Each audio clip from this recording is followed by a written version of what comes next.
అందరికీ శనార్థులు. నేను మీ పింజారి శివకుమార్. తెలంగాణ ప్రభుత్వం గత నెల ప్రారంభించినటువంటి గల్ఫ్ కార్మికుల కోసం ఎన్ఆర్ఐ పాలసీ అయితే ఏదైతే చేసిందో దాని గురించి మన కోసం సౌదీలో ఉన్నటువంటి జగిత్యాల వాసి ఆనందం గారు మనకు ఒక చిన్న వీడియో చేసి పంపడం జరిగింది. దాన్ని ఒకసారి చూద్దాం మనం. నమస్కారం, నా పేరు పల్కా ఆనందం. నేను సౌదీ అరేబియాలో ఉంటాను.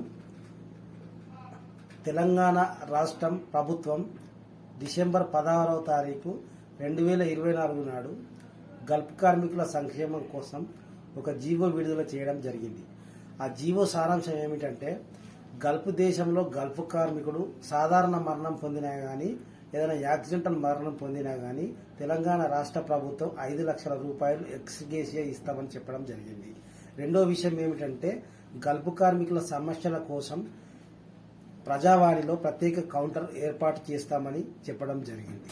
మూడవది, తెలంగాణ రాష్ట్ర గురుకుల పాఠశాలలలో గల్ఫ్ కార్మికుల కుటుంబాలలోని విద్యార్థుల కోసం ప్రత్యేకించి సీట్లు కేటాయిస్తామని చెప్పడం జరిగింది.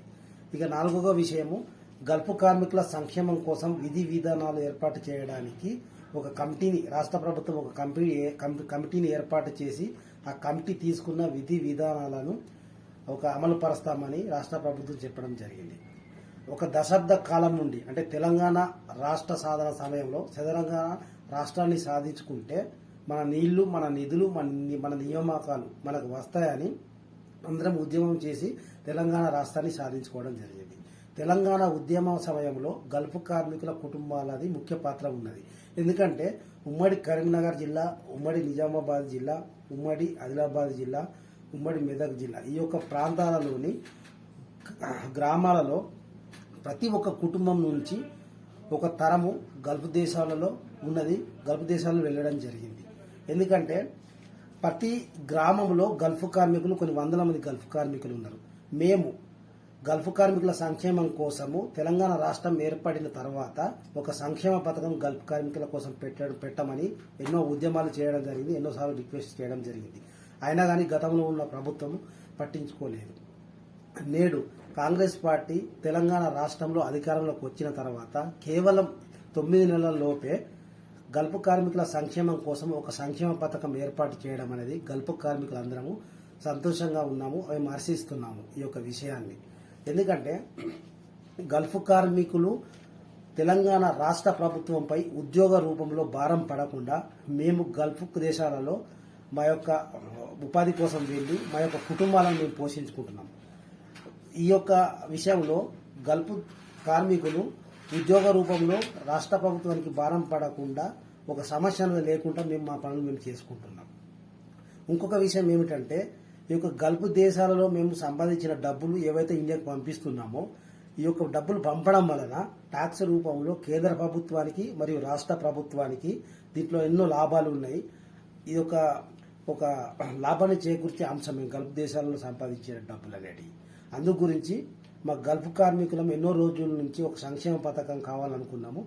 ఈరోజు తెలంగాణ రాష్ట్ర ప్రభుత్వం సంక్షేమ పథకం ఏర్పాటు చేసింది. ఇప్పుడు ప్రభుత్వం ఇంకొక కమిటీ నియమిస్తామని చెప్పడం జరిగింది. ఆ యొక్క కమిటీలో మేము కొన్ని సూచనలు చేయదలుచుకున్నాం. ఆ సూచనలు ఏమిటంటే, గల్ఫ్ దేశంలో ఒక గల్ఫ్ కార్మికుడు చనిపోతే ఆ యొక్క శవాన్ని త్వరగా తీసుకొచ్చి ఆ యొక్క కుటుంబానికి అప్పజెప్పడానికి ఒక ప్రభుత్వ అధికారిని నియమించాలి.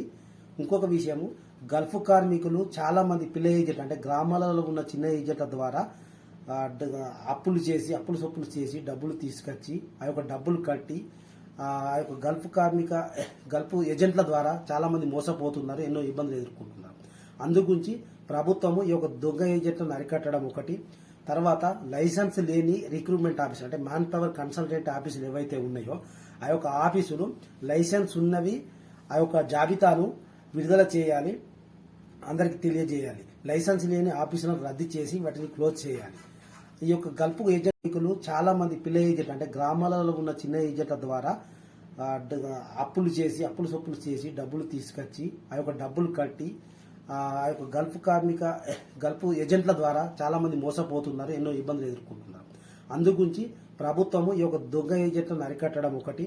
తర్వాత లైసెన్స్ లేని రిక్రూట్మెంట్ ఆఫీసులు, అంటే మ్యాన్ పవర్ కన్సల్టెంట్ ఆఫీసులు ఏవైతే ఉన్నాయో ఆ యొక్క ఆఫీసులు లైసెన్స్ ఉన్నవి ఆ యొక్క జాబితాను విడుదల చేయాలి, అందరికి తెలియజేయాలి. లైసెన్స్ లేని ఆఫీసులను రద్దు చేసి వాటిని క్లోజ్ చేయాలి. ఈ యొక్క గల్ఫ్ ఏజెంట్ల ద్వారా మోసాలు పోకుండా అరికట్టాలి. ఇంకొక విషయము, గల్ఫ్ కార్మికులు ఎవరైనా కానీ కూడా ఏ దేశం గల్ఫ్ దేశం వెళ్ళినా కానీ కూడా ప్రభుత్వ అనుమతి లేని గల్ఫ్ దేశం వెళ్ళొద్దు. ఎందుకనంటే ప్రభుత్వ అనుమతి అనేది ఉంటే ఆ ఒక గల్ఫ్ కార్మికుడు ఏ దేశం వెళ్తుండు, ఏ కంపెనీలోకి వెళ్తుండు, ఆ ఒక పూర్తి డీటెయిల్స్ అనేది కంపెనీ దగ్గర డాటా ఉంటుంది. అందు గురించి గల్ఫ్ కార్మికుడు బయట దేశం వెళ్లే సమయంలో ప్రభుత్వం దగ్గర ఒక పేరు అనేది నమోదు చేసుకుంటే ఆ ఒక గల్ఫ్ కార్మికునికి ఏ సమస్య వచ్చినా కానీ కూడా ప్రభుత్వం దృష్టిలో అతని పూర్తి డీటెయిల్స్ సమాచారం ఉంటుంది కాబట్టి సమస్యలు అనేటివి ఉండవు. అందు గురించి ఈ యొక్క కమిటీల ఈ యొక్క సూచనల సలహాలు మేము చెప్పదలుచుకున్నాం కాబట్టి చెబుతున్నాము. ఈ సూచనల సలహాలు తీసుకోవాలని మేము ప్రభుత్వానికి తెలియజేస్తున్నాము. గల్ఫ్ కార్మికుల కోసము ఈ యొక్క సంక్షేమ పథకము పెట్టడం వలన మేము సంతోషపడుతూ ముఖ్యమంత్రి రేవంత్ రెడ్డి గారికి, మంత్రులకు ఈ యొక్క గల్ఫ్ కార్మికులు ఎక్కువగా ఉన్న ప్రాంతం వేములవాడ నియోజకవర్గం. వేములవాడ నియోజకవర్గం ఎమ్మెల్యే ఆది శ్రీనివాస్ గారు కూడా గల్ఫ్ కార్మికుల సమస్యలు ఈ యొక్క ప్రభుత్వం దృష్టికి, ముఖ్యమంత్రి గారి దృష్టికి తీసుకొని ఈ యొక్క సంక్షేమ పథకం అమలు పరచడంలో ముఖ్య పాత్ర పోషించినారు. కాబట్టి ఎమ్మెల్యే ఆది శ్రీనివాస్ గారికి కూడా మేము హృదయపూర్వక ధన్యవాదాలు తెలియజేసుకుంటున్నాం. అందరికీ నమస్కారం. మీ పల్కా ఆనందం.